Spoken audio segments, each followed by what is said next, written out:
So hello guys, আমি request প্রোমা, আমার blog পেজের নাম প্রোমা ডেইলি ব্লগ।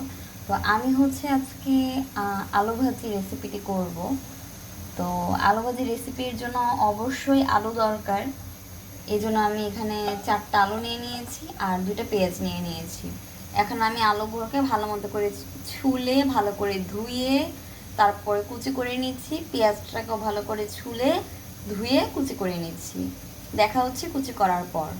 তো আমার আলুটা ভালো মতো করে কুচি করে নিয়ে নেওয়া শেষ। তো আমি এখন বলে দিচ্ছি, আমি এখানে পেঁয়াজ কুচি করে নিয়েছি, আলু কুচি করে নিয়েছি 4টা, তারপর গিয়ে মরিচ বেটে নিয়েছি, লবণ, তেল, তেজপাতা আর আস্ত জিরা। তারপরে গিয়ে এখানে আমি নিয়ে নিয়েছি রসুন। তো এখানে আমি একটা কড়াই বসিয়ে দিয়েছি, তার মধ্যে এখন আমি পরিমাণ মতো তেল দিয়ে দিব।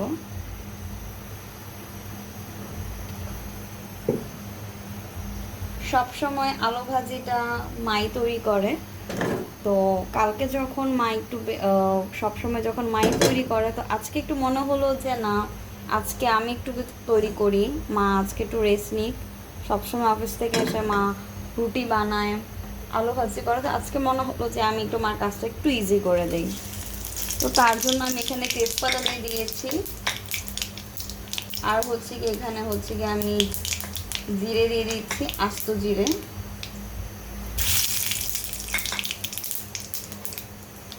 জিরেগুলোকে হালকা একটু ভেজে নিচ্ছি।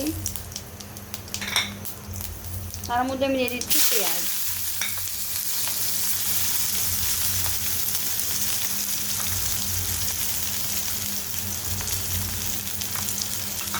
তার সাথে দিয়ে দিচ্ছি আমি রসুন কুচি।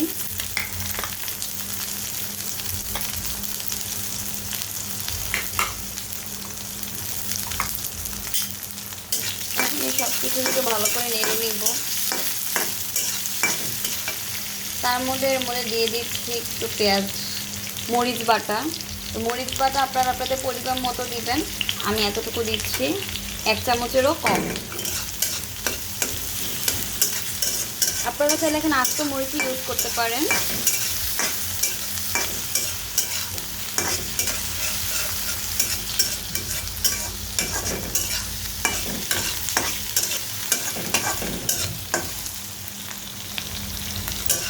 সবসময় মারা করে থাকে, তার জন্য আজকে আমি একটু বানাচ্ছি আলু ভাজি। অবশ্যই মায়ের স্বাদের মতো হবে না।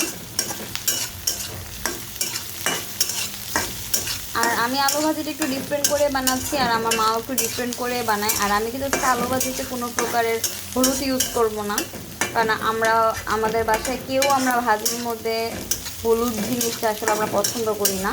তার জন্য আমি আজকে হলুদ ইউজ করছি না। এর মধ্যে আমি আলু যে কুচি করে নিয়েছিলাম, সে আলুগুলো দিয়ে দিচ্ছি।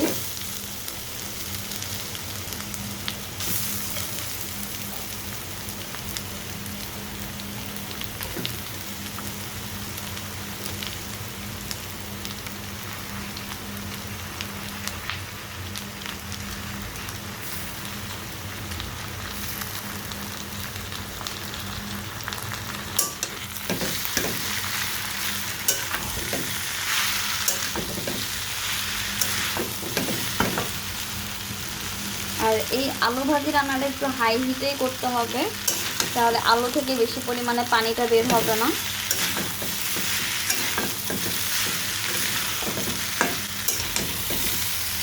এখন আমি আলু ভাজির মধ্যে পরিমাণ মতো লবণ দিয়ে দিচ্ছি, প্রায় 1 চামচের মতো আমি এখানে লবণ ইউজ করছি। আর এই রান্নাটা কিন্তু চুলার গ্যাসটা বাড়িয়েই আপনারা করবেন। আর আলুগুলো একটু ভেজে নেওয়ার পরে গিয়ে আপনারা এটার মধ্যে লবণ ইউজ করবেন। কারণ লবণটা যদি আগে ইউজ করেন, তাহলে আলু থেকে অনেক পানি বের হবে।